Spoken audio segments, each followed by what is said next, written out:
अस्सलाम वालेकुम गाइस। कैसे हैं आप लोग। वेलकम टू हिना की दुनिया। तो बहुत टाइम से हम अपने चैनल पे एक्टिव नहीं थे।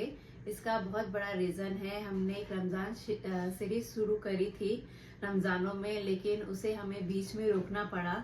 माशाल्लाह से हमारे ब्लॉग जो डेली जा रहे थे उनको आप बहुत ज़्यादा पसंद कर रहे थे, लेकिन कुछ हादसा हम लोगों के साथ ऐसा हो गया कि जिसकी वजह से हमने उसे बीच में ही छोड़ना पड़ा। और वो हादसा ये था कि मेरी मदर इन लॉ और इनकी अम्मी का इंतकाल हो गया 30 मार्च की रात।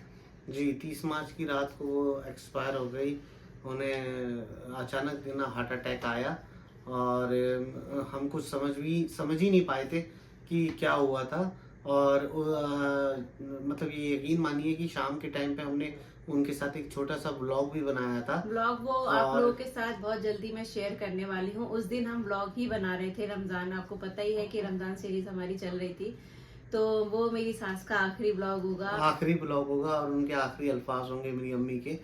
तो ये एक रीज़न रहा हमारा जिसकी वजह से हम चैनल पे नहीं थे। एक्टिव नहीं थे पूरी तरीके से। हम्म। और पूरी तरीके से क्या थे ही नहीं एक्टिव। हम्म। तो हमने सोचा कि आप लोगों के साथ अपनी थोड़ा सा हमने आप लोगों के साथ अपनी छोटी छोटी खुशियां और हर चीज हमने आप लोगों के साथ शेयर करी है, तो तो ये ये हमारा एक चीज बहुत जो बड़ा बहुत गम। बड़ा गम था हमारे साथ, तो आप हाँ। लोगों के साथ हमें शेयर करना था। और हमारे जो वाईटी फैमिली है, हमारे वाईटी फ्रेंड्स हैं, उन सबको तो पता चल गया था कि हमारा क्या रीजन है जो हमने एकदम वाईटी से पीछे हट गए।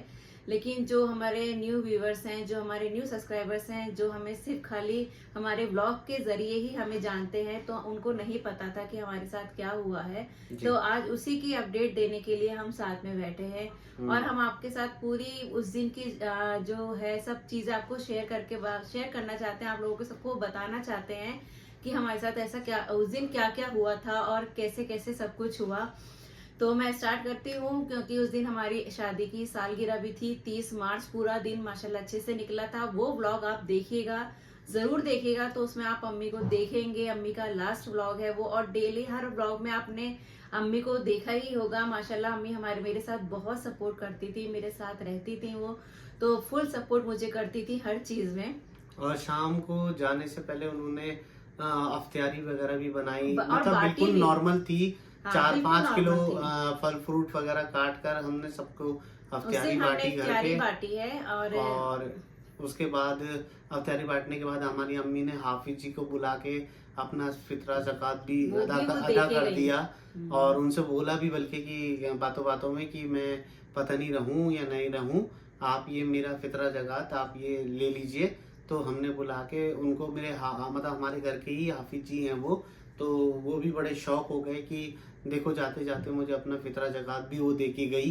क्या और पता अल्लाह क्या बेहतरी थी अल्लाह की इसमें। अल्लाह उनके हाथ से सब चीज करवाता जा रहा था। अपने ही हाथ से उन्होंने सब जगह इफ्तियारी भी बांटी।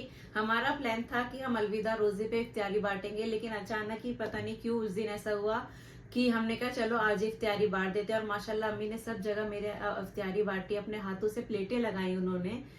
और ये सब चीजें पता नहीं क्यों होती चली जा रही थी। रात का 11 बजे का 11 बजे टाइम का टाइम था। हाँ। 11 बजे का टाइम था। मैं बहुत टाइम से अपने घर नहीं जा पा रही थी। रमजान शुरू हो गए थे और कुछ लॉगिंग के चक्कर में इससे टाइम नहीं मिल रहा था। तो इत्तेफाक ऐसा हुआ कि मैं उस दिन घर जा रही थी अपने रात को। अम्मी से मैंने पूछा भी, उनके हल्का हल्का सा पेन था सीने में। मैंने उनसे पूछा भी कि आप ठीक हो, तो कहने लगी हाँ हाँ मैं ठीक हूँ। और कि हमारी सास के अंदर गाइस बहुत हिम्मत थी, बहुत ज्यादा हिम्मत करती थी वो। कभी भी उन्होंने एकदम ऐसे नहीं करा कि बहुत ज्यादा एकदम बीमार हल्का सा भी पड़ी तो लेट गई बिस्तर पे, या हाँ मुझे हॉस्पिटल लेके चलो। जब तक उनके बर्दाश्त के बाहर नहीं हो जाती थी ना, वो कभी नहीं हॉस्पिटल तो जाती थी। दर्द उनके लगभग 9:30 बजे से हल्का हल्का हाँ, हो हल्का गया था था। सीने की तरफ। मुझसे तो उन्होंने कहा कि मेरे सीने में पेन हो रहा है, तो मुझे ऐसा लगा कि गैस का ना हो। तो मैंने कहा अम्मी गैस की आप गोली खा लो।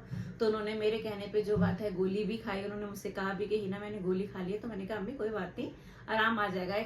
हमें एक्चुअली ऐसा पता ही नहीं था कि वो पेन जो है वो अटैक का उनके पेन उठ रहा है उनकी, और वो बर्दाश्त कर रही थी। रात को हम जब खाना खाने बैठे तो उन्होंने हमारे साथ खाना तो नहीं खाया, क्योंकि शाम के टाइम पे उन्होंने मुझसे रोटी मांगी थी तो रोटी खाई थी, लेकिन रात का खाना उन्होंने अवॉइड करा कि उनको पेन हो रहा था। तो वो सोच रही थी शायद गैस का दर्द है, मैं खाना खाऊंगी तो और ज्यादा ना बढ़ जाए, तो इस वजह से उन्होंने खाना नहीं खाया रात का। लेकिन बैठी हुई थी हम लोगों के साथ, हम लोग खाना खा रहे थे, हमारे साथ फुल बैठी हैं वो आराम से, खूब बातें करी है उन्होंने। लेकिन जस्ट बस 10 मिनट की देरी, मैं घर से निकली हूँ, पीछे और अम्मी बैठी हुई हैं पीछे से, बस मैंने अपने घर में कदम भी नहीं रखा गाइस, पीछे से पापा का कॉल आ गया कि जल्दी से आ जाओ, मम्मी की तबीयत बहुत बिगड़ गई है और हॉस्पिटल लेके जाना पड़ेगा, ऑटो लेते हुए आना। तो ये भागे ऑटो लेने के लिए, मैं सीधा घर पे आई तो घर पे वो चेयर पे उस टाइम बैठी हुई थी और उनके पेन हो रहा था, तो वो ऐसे ऐसे करके हिल रही थी। तो मैंने आते ही पूछा अम्मी क्या हुआ, तो उन्होंने मुझे इशारा करा कि मेरी पीठ सहला दो, कि मोस्टली उनकी जब थोड़ा प्रॉब्लम होती थी तो वो कहती थी पीठ सहला दो, तो ठीक हो जाता था। मैंने फटाफट उनको पीठ सहलाना शुरू करा, मैंने ऊपर से अपने जेठ को बुलाया, नाजिया को बुलाया, सबको मतलब बुलाने लग गए। इतनी देर में सहलाते सहलाते ही उन्होंने हाथ पैर छोड़ दिए थे घर में ही, तो एकदम हबदड़ी बहुत ज़्यादा मच गई और हाथ पैर ठंडे पड़ने लग गए थे। हमने बहुत ज़्यादा मेरे जेठ ने उनके पंपिंग करा, जेठानी भी हमारी साथ में, फटाफट सब लग गए थे।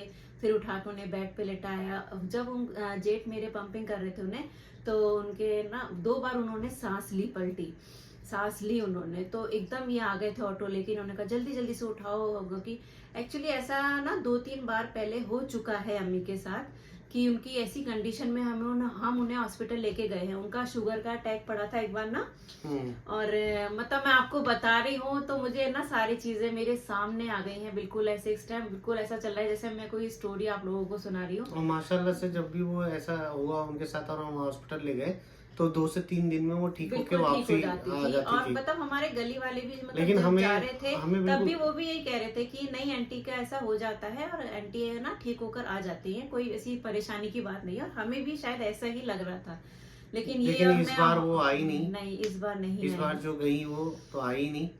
तो अब आप लोगों को हमें ये सब बातें इसलिए भी बतानी थी कि हम चाहते थे कि आप में से सब लोग हमारी बातों को, हमारे गम को शेयर कर सकें हम आपसे। और आप लोगों का, मैं कई लोगों का इसमें शुक्रिया अदा करना चाहूँगा कि जैसे हमारी शाही जी, हमारे शैलाबाजी, इन लोगों का बहुत बहुत शुक्रिया। आप लोगों ने मेरी अम्मी की मगफिरत के लिए अपनी लाइफ में बहुत दुआएं करी, हैं। बहुत दुआएं करी। लजत भाई, विलेज भाई, बहुत बहुत शुक्रिया आप लोगों का। आप लोगों ने बड़ा, और जो भी हमारे वाईटी फ्रेंड्स हैं जिन्होंने हमें इंस्टा से फॉलो कर रखा है, वो उनको लोगों को भी पता उनके चला, मैसेजेस उन्होंने भी भी आए, मैसेजेस करे हमें, सबने मैसेजेस करे और उन हमारे लोग को। तमाम लोगों का बहुत बहुत शुक्रिया जिन्होंने हमारी अम्मी के लिए दुआएं करी, जिन्होंने पढ़ाई करी है उनके लिए भी बहुत बहुत शुक्रिया। हमारी फातिमा सिस्टर ने भी, उन्होंने अम्मी को कुरान बख्शा है, तो उनके लिए भी बहुत बहुत शुक्रिया। हाँ, तो एक बस आमना बाजी ने भी एक कुरान हमारी अम्मी के लिए बख्शा था। और तो आप सब लोगों की ये मोहब्बत और हम लोगों का इतना दूर का होने के बावजूद भी आपने हमारी अम्मी के लिए, उनकी मगफिरत के लिए जो दुआ करी, मैं आप सब लोगों का बहुत एहसानमंद हूँ और बहुत शुक्रिया अदा करता हूँ आप सब लोगों का। और रीनू दीदी जो कि का बहुत ज़्यादा ही दूर है हमारे से, रीनू दीदी ने भी हमें कॉल करा, हमें अफसोस जाहिर करा, और रीनू दीदी ने भी हमारी अम्मी के लिए दुआ करी। तो बहुत शुक्रिया रीनू और दीदी, जिसका थैंक यू नाम सो हम मच। भूल गए हैं तो उसके लिए हम माफी और चाहते अगर हम हैं। किसी का नाम नाम भूल रहे हैं तो प्लीज तो माइंड प्लीज मत हमें करिएगा, माइंड मत करिएगा। अभी हमें बस जितना यही ज्ञान आ सोचिएगा रहा कि है। आप ही लोगों का सबका साथ था हमारे साथ। तो जो हमारे में इतनी हिम्मत बनी, तो मैं और आज हिना, मेरे ख्याल से हमें 16 दिन हो चुके हैं अम्मी की डेथ को। 10वां हो चुका है 10वां उनका। हो चुका है, 20वां होने वाला है। अब मैं आप लोगों, मैं मतलब ये कोशिश करूंगी कि मैं कंटिन्यू रहूं अब ब्लॉगिंग पे, क्योंकि देखिए जाने वाला तो चला जाता है लेकिन जिंदगी तो नहीं रुकती है। लेकिन वो हमारे साथ ही, मुझे बहुत ज्यादा खुशी है कि वो मेरे साथ इतना टाइम रही, 16-17 साल मेरी शादी को हो गए हैं। और अम्मी बड़ा खुश होती थी इनको, हमारे को लाइव देखते हुए ब्लॉगिंग और में देखते हुए। तो उनको अच्छा बहुत लगता था कि ये कर रहे हो, कोई मुझे सुपर अच्छा ये चैट, कैसे होता है, ये हाँ, कैसे कोई होता मुझे है। सुपर चैट देता था तो मैं सुबह जाके अम्मी को बताती थी कि अम्मी मुझे पता उसने इतने पैसे दिए, तो खुश होती थी, अच्छा पैसा आएगा। तो मैं कहती थी नहीं नहीं अम्मी अभी बहुत दूर है, अभी आएगा, इंशाल्लाह आएगा। लेकिन इतनी जल्दी अम्मी चली जाएंगी, या तो बहुत ज्यादा बीमार होती, तकलीफ में होती, तो हम तो ये होता कि चलो इतनी तकलीफ में थी, लेकिन बिल्कुल अच्छे हंसते खेलते और बिल्कुल किसी को तकलीफ नहीं दी उन्होंने किसी। और वो कहती भी थी कि मुझे ऊपर वाला ऐसे ही उठाए चलते फिरते, मैं किसी के ऊपर बोझ नहीं बनना चाहती, मैं नहीं चाहती कोई मुझ किसी को मेरा सब कुछ करना पड़े या तुझे तकलीफ हो, मुझसे भी कहती थी वो। लेकिन अल्लाह पाक ने उनकी ऐसे ही लिखी थी, तो इसी तरीके से बस अब क्या बोलूं कुछ। सब मैं चाहता हूँ कि सब लोग अब हमारी लाइफ चालू होने वाली है, तो सब लोग हमारे को सपोर्ट करें, और कि सपोर्ट इस करें, टाइम क्योंकि क्योंकि हमारा चैनल काफ़ी डाउन हो गया है। और हालांकि ये फिक्र नहीं है कि मुझे डाउन हो गया, मेरी अम्मी मेरे लिए पहले हैं, लेकिन क्योंकि अब 10वां हो चुका है और हम धीरे धीरे घर पापा सबको संभाल रहे हैं, तो खुद को भी संभालना है हमें। तो बहुत जल्दी से ही हम अपनी लाइफ चालू करेंगे। और आप दुआ करें फिर से एक बारी मेरी अम्मी के लिए कि मेरी अम्मी को मग़फ़िरत हासिल हो। और अल्लाह कब्र की वो जो है, और मैं कुछ कब्र की वीडियो, मैं कुछ कब्रिस्तान में उनकी वीडियो है मेरे पास, छोटी सी क्लिप, वो मैं आप लोगों को शेयर करूंगा इस ब्लॉग में। और मेरी अम्मी की फोटोग्राफ भी है, तो मैं चाहूँगा कि आप मैसेजेस के ज़रिए मेरी अम्मी की मग़फ़िरत के लिए दुआ करें।